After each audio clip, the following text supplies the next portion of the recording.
we're going to do a tier list for Season 1 of Dragonflight, the dungeons that are going to be included in the Mythic Plus pool.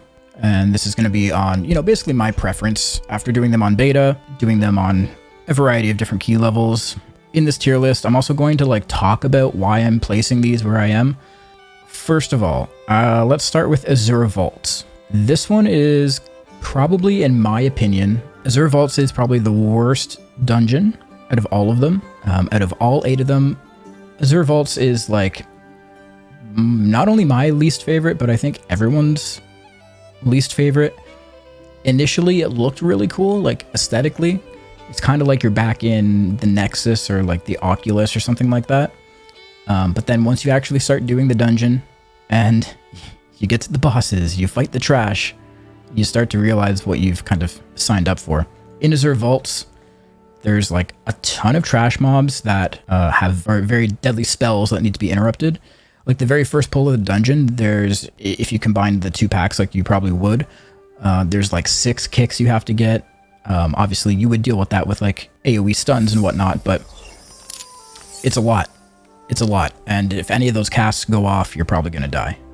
And that's just the first pull. So there's other mobs in this dungeon, like little whelps that have this circle following them. And if you aggro them, they awaken these other mobs that are little rock guys. And if you wake them up, you're definitely dead. You are definitely dead. So it's very, very punishing. Bosses are pretty lackluster. The very first boss, basically there's little Christmas trees, I like to call them, that spawn throughout the room, little clusters of them. He puts a circle on you. You have to drop them on the Christmas trees to make them explode and get rid of them. It's a lot like the boss from the Underrot, if you guys remember that. It's basically like that, but in a very large room compared to the smaller circle that boss was. So yeah, I mean, it's a boss mechanic that we've already seen before. It's not that exciting. It's okay. The second boss, this is the one, he's in the middle, casting, and then there's intermission phases. Intermission basically just means that there's balls shooting out of him, and you have to dodge the balls and kill 4 ads. Coming out, you have to dodge the balls, kill the ads, you kill the ads, you go into the next phase. So it's kind of like Shadow of Medivh from Karazhan, where you have to kill these ads. If you don't kill them, or the longer you take, the more damage that you start taking starts ramping up.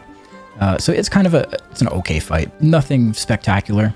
The third boss is Telash Greywing. A super simple boss. You're on this circle. If you remember, in the Oculus, there's those circle things. And there's 4 kind of runes on the ground in each cardinal direction. He does this big AoE. You have to hide in one of those runes. But throughout the fight, you're getting these circles on you that you have to drop and place somewhere. And the point is to not drop them on the runes, to drop them in the other parts of the circle, so you have the runes clear to get in there and not die to the big AoE. So kind of a boring fight, to be honest. And then the last boss is Umbral Skell, the big dragon thing. Visually, A+, right? 10 out of 10 visual on that boss. And the fight itself isn't totally bad, but it's kind of a unique mechanic, I would say. You get down there, you start fighting the boss. It's this dance between moving and not moving. And there was these interactions. I don't know if it still exists, but if a druid would shapeshift, because shapeshift clears any movement impairing effects, it would get rid of that debuff and it would automatically give the boss that damage amp. Same with Vengeful Retreat. I think there are a few other things. So it's a weird dungeon.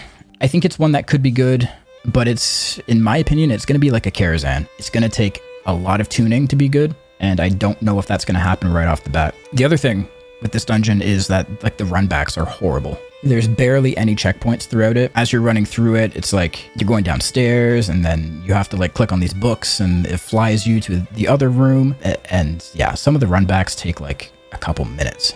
So definitely, I think Azure Vaults, I'm going to put in D tier for now. We'll see after we're done. Maybe we can rearrange things. But as of right now, I'm putting Azure Vaults in D tier. Ruby Life Pools.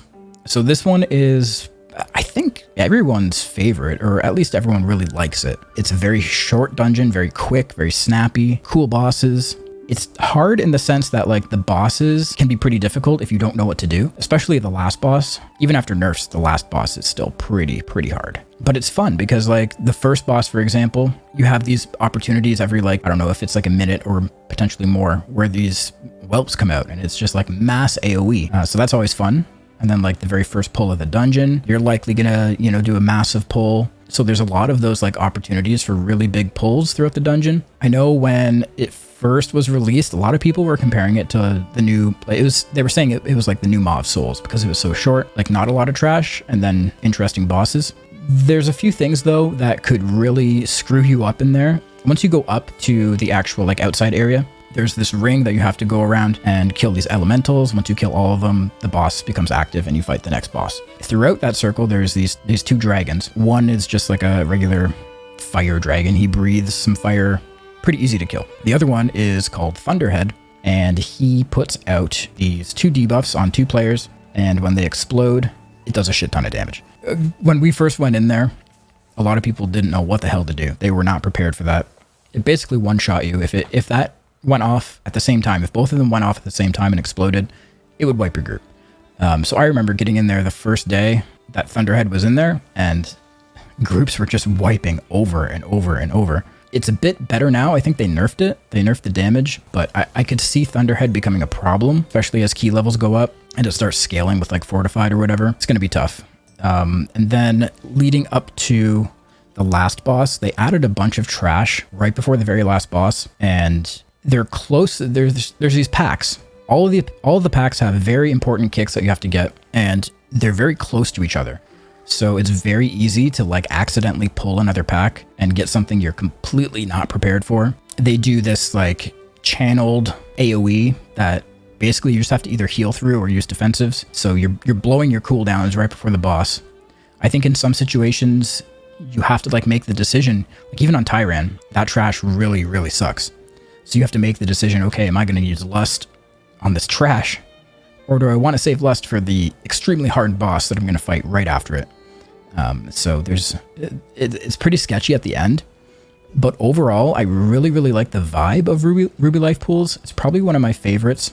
For now, I think I'm going to put it up at A tier, maybe A+.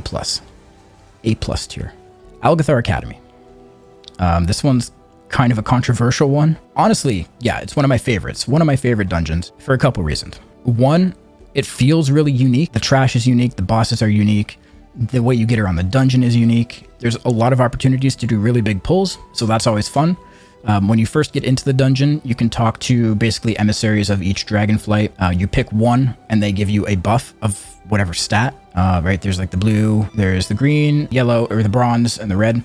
And they each give you like crit, mastery, haste, or whatever, right? So that's pretty cool. You get a buff throughout the dungeon. It's a relatively short dungeon. Goes pretty quickly. I wouldn't say as short as like Ruby Life pools. Maybe. Depends. Depends how many times you wipe. But it's pretty short in comparison to some of the others. The bosses are all really cool. The one boss that I was like really excited to see going into there for the first time, because I read it in the dungeon journal, was the bird boss.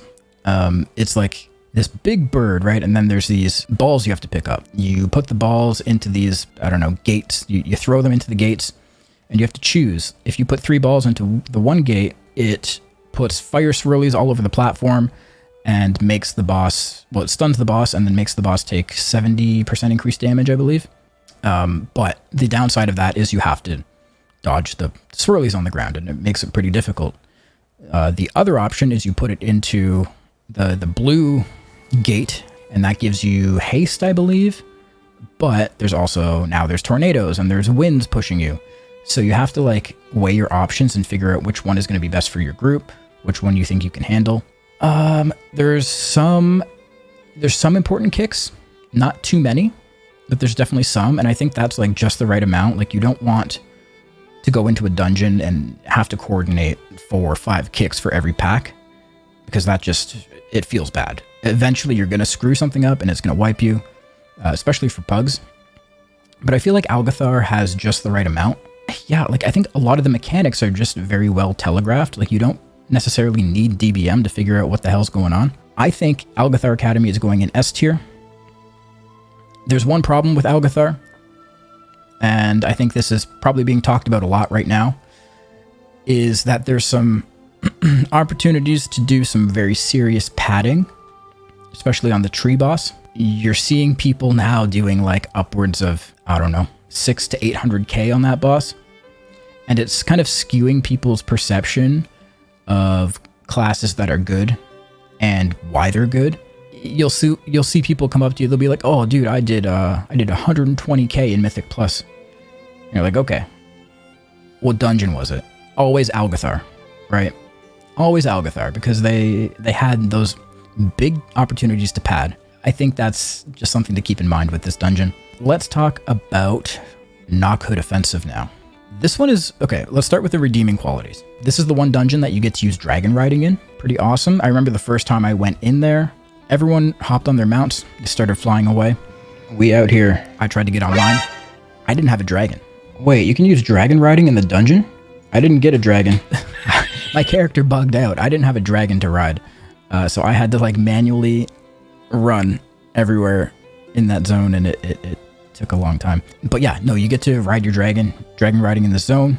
Very, very cool. There's these big like gusts of wind throughout the zone that you can fly into, and it'll give you a little boost. So if you ever like screw up your dragon riding, if you're like me and you have, questionable skills in dragon riding, you can kind of save yourself with those gusts of wind. The other redeeming qualities is it's a pretty open dungeon.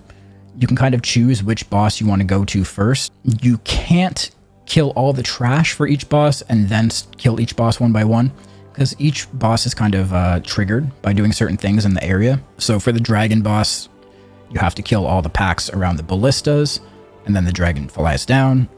The water boss, you have to like kill the yellow dots in your map for it to spawn. The two centaurs, again, you have to just kill certain packs to make it spawn. But you do have the freedom of choice to go to whatever boss you want first, which is pretty cool. Some of the bosses are unique. I think the water boss that I just mentioned is pretty cool.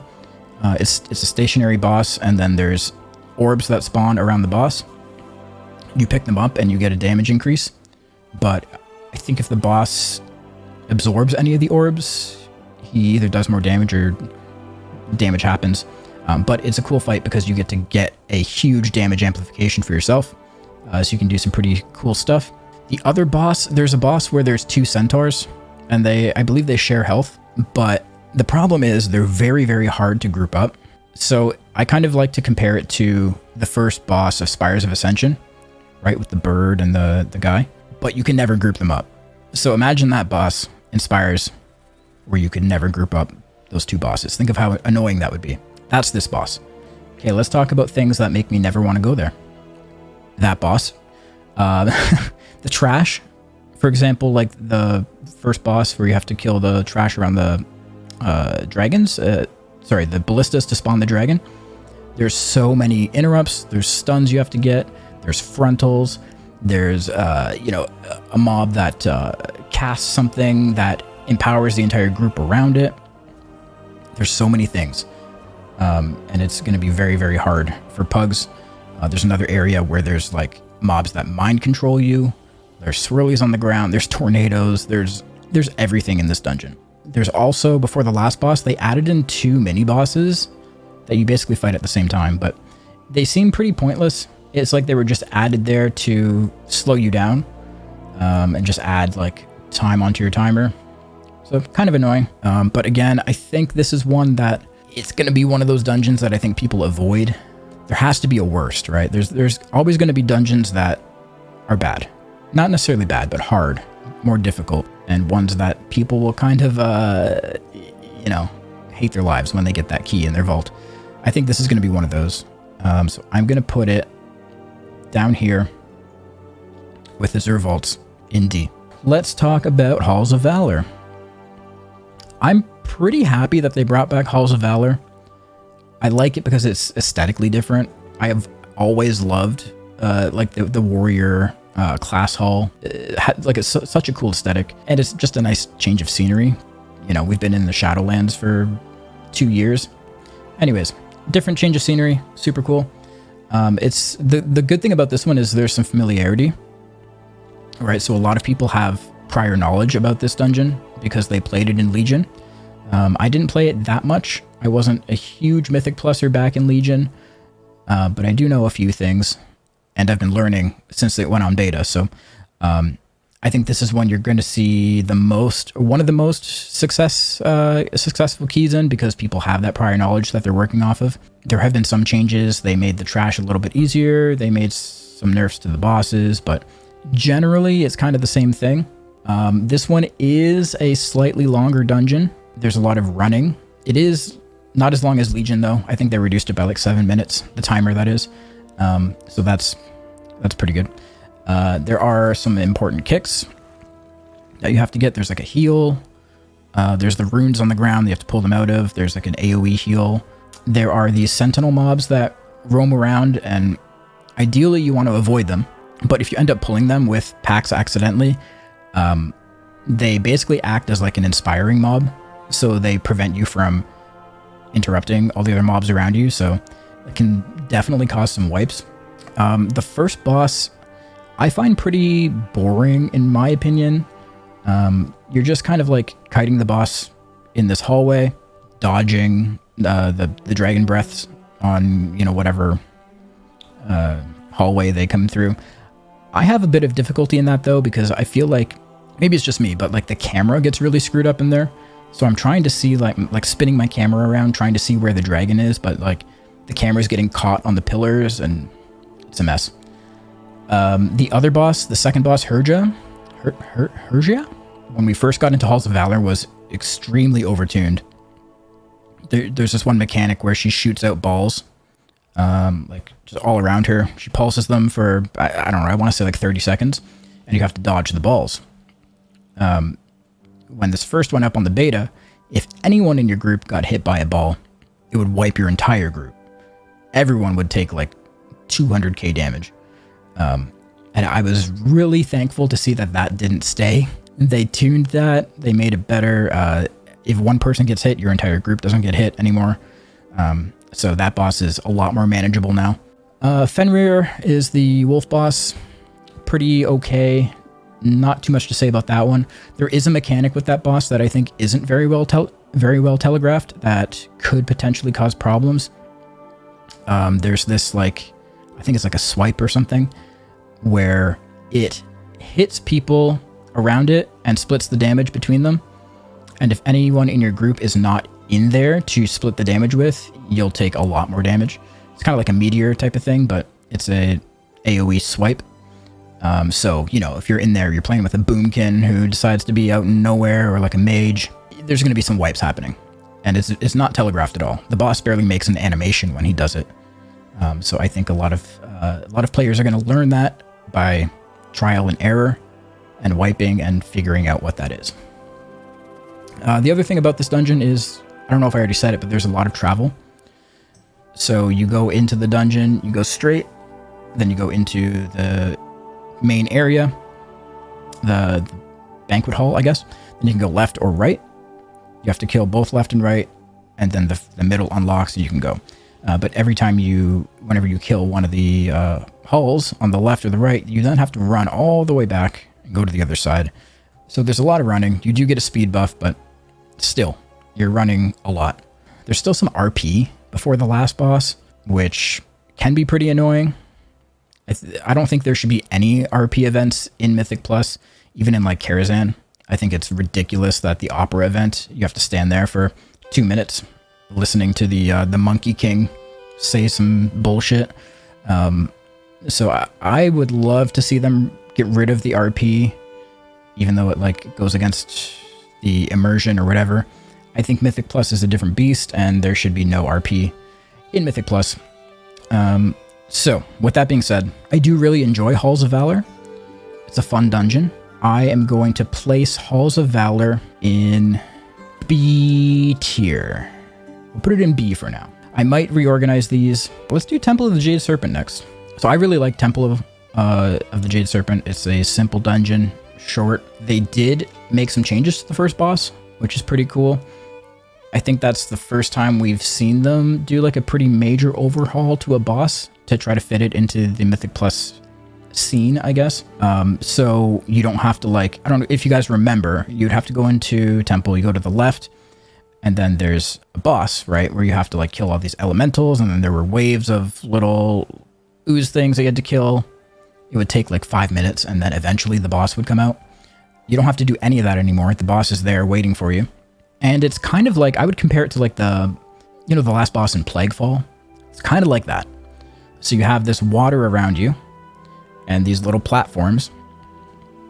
And every so often, you'll see the water kind of bubble, and then it shoots up. If you get hit by that water, you take a lot of damage. So you want to kind of traverse your way around the platform without getting hit by the bursting water. Then also the boss will do like a frontal water laser type thing, I guess. You can call it a laser, water laser. And she just spins around. And if you get hit by the laser, you're probably going to die. So as you're avoiding that water laser, you're jumping from platform to platform. And sometimes there's a really bad overlap where the water will start bubbling and it shoots up, and you're also dodging the water laser sprinkler at the same time. It's kind of, I'll talk about something for Havoc Demon Hunters real quick. It's the one boss, I would say, the one boss that I've encountered where using momentum kind of sucks. But it's not just momentum, it's Vengeful Retreat. And unfortunately, we use Vengeful Retreat in all of our builds. So that kind of, really sucks, actually. I'm not saying it's impossible to do. You can get away with using it. You just have to be very, very aware. It's more of a pain in the ass than anything. So I just want to, any Havoc Demon Hunters watching, just be aware of that. The trash leading up to that first boss is pretty deadly. Again, there's a lot of kicks to get. The elementals are very, very deadly. And yeah, I think, I don't know about you guys, but I'm used to running into that dungeon, that one specifically, and just steamrolling the place, right? Like, that's what I thought it was going to be like getting in there for the first time, but it was not that. It was not that. The trash is hard. The trash will truck your tank. The other thing is the second boss. I think the second boss is kind of up for debate on whether it's good or not. I know some people like it, some people hate it. It's very, very simple. There's going to be two bosses. I forget it's like Peril and something else. And as you hit one, it gains stacks. And it goes up to 10. If it gets to 10, the boss goes immune. And it just doesn't take damage. But it's doing more damage as it gets up in those stacks, right? 10 stacks, it's doing more damage, goes immune. So both bosses act that way. So what you want to do is hit one, get it up to like 7 stacks, and then switch off of it. When you're not hitting it, when it's not taking damage, it starts to lose those stacks gradually. So you want to get up to 7 on one and switch to the other boss. Get up to 7. By the time you're up there, hopefully the other boss is back down to 0. So it's like this dance, and you have to be aware. You have to communicate with your group. Super simple. That's all it is.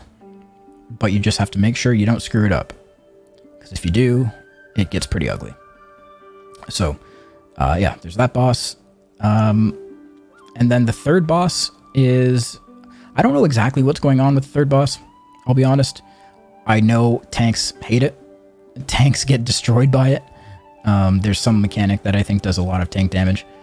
But again, it's super simple. There's not much going on. Everything is well telegraphed. When the boss is doing an AoE around it, you can see the circle. You can move out of it. When the waves are coming out, you see them, you dodge them. So yeah, everything's very telegraphed. There is trash leading up to that boss that is very, very hard if you don't know what to do. It can really like mess you up, because if you get feared, you're going to run into other packs, which also have more mobs that cast fear. And that whole room can get ugly very, very quick, especially if you have a tank that doesn't know. They get overconfident and they run in there. They pull all the packs at once. It gets messy. And then the last boss is the Shah of whatever. I forget which one it is. And it's super easy. Super, super easy. There's ways that you can cheese the mechanic that happens. Halfway through, you go into this other phase, you spawn an ad. Everyone spawns an ad, you have to kill the ads to get into the next phase. What you can do is everyone stacks up, you face your back towards a wall, and that forces all of the ads to basically just spawn on top of each other, and then you just nuke them down. Stun them, AoE them, they die right away, and you carry on. So, Temple of the Jade Serpent, it's pretty good. I'm going to put it in B tier. Yeah. I'm going to put it in B tier. Okay. Court of Stars. I know a lot of people like Court of Stars. Dude, I don't have much experience with Court of Stars. Like I said, this is the Legion dungeon. I didn't do Mythic Plus all that often in Legion. If I did, I was doing like a +6, where mechanics didn't matter. Nothing mattered. You know, thematically, it's a really cool dungeon. There are a few problems with it, though, that I think they're working on fixing. First of all, there's like these profession things around the zone, the dungeon. The profession and racial. So if you have a specific profession, you get a certain bonus in that dungeon. There's something you can click on that gives you a certain advantage, does something. For example, on the first boss, there's this little file that an alchemist or a rogue can go click on. At a certain percentage, the boss goes and drinks that file. But if you are an alchemist or a rogue, you go over there, you poison it, and when the boss goes and drinks it, you kill it. Or it kills the boss. There's other things like, you know, deactivating certain elite mobs. There's a bunch of things, but the problem is they're completely random. So you can't really predict which profession bonus you're going to see. So you can't be like, okay, we're going to take an alchemist, a blacksmith, and a leather worker because those are the best bonuses for us, and we know they're going to be there. Like, you can't do that. You're rolling the dice every time you go in there as to which ones you're going to get. And some are definitely more powerful than others. So I feel like that can really influence your run. There's not much trash in there, but the trash that I did see was pretty punishing if you knew what to do. If you didn't know what to do, if you knew what to do, it was okay, right? There's like things with frontals and kicks and, you know, damage reductions. But again, it's one of those things that as you do it more, you're going to learn what to do, what to watch out for, what to stop, and it's going to get easier. The one thing that's different now, if you guys remember towards the end, there's you have to find like the spy or the infiltrator, the dreadlord. Back in Legion, demon hunters could just run in there, use spectral sight, and find it right away. They changed that, actually. You have to get all 5 clues now, and then use spectral sight. Then you can find the dreadlord. So it's not as quick as it used to be. You do still have to run around and get all the clues, but you just don't have to like solve it, basically. So again, if you're a Havoc Demon Hunter, keep that in mind. What else? The visuals on the very last boss. I don't know if you guys have seen clips of it, but it's extremely hard to see. I don't know what's happening there. I think it's a combination of like thundering and some other bullshit, but the visuals for those mechanics are almost impossible to see, and it's very, very bad. I think they've taken the initiative to sort of change spell mechanics, or sorry, not mechanics, but visuals for a lot of things. I think that's one that they should highly consider, because that boss that boss is going to kill some people. Like, overall, though, I think Court of Stars is a very, very fun dungeon. A fan favorite, for sure. I wouldn't say it's my favorite, because I've only done it a few times, but I think I'm going to put it in B tier as well. Again, I'm going to reconsider all these once we're done, but I think that's where I'm going to put it. Shadow Moon, Burial Grounds.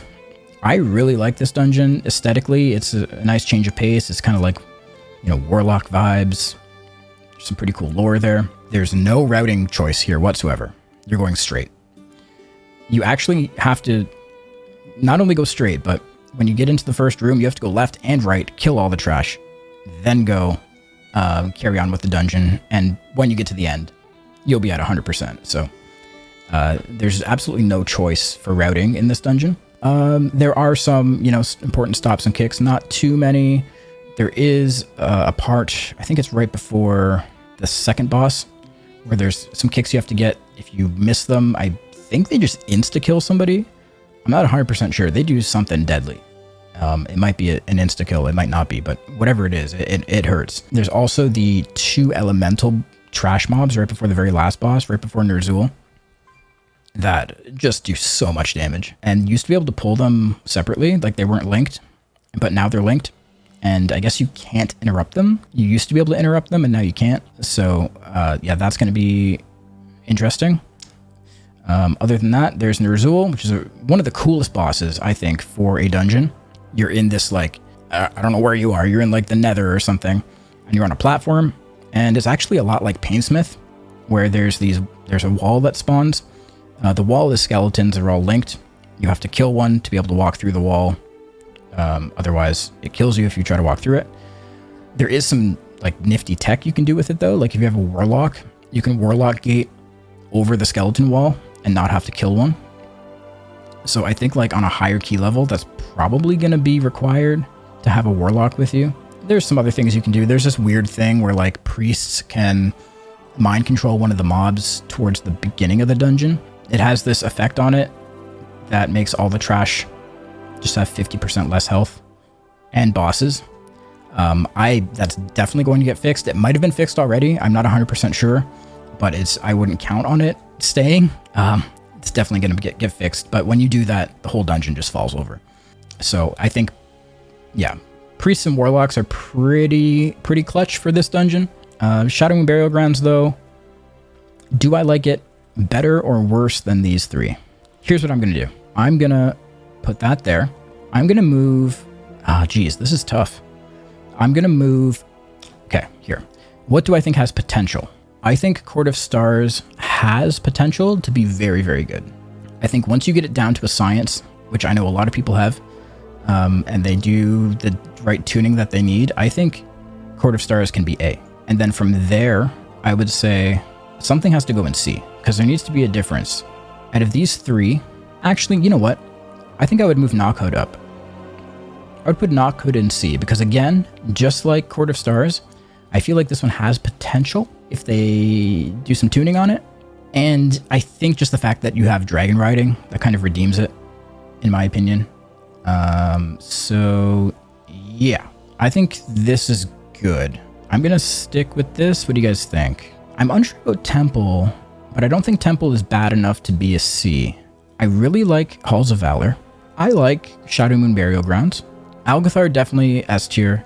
Ruby Life Pool's definitely A. Yeah. I think this is good.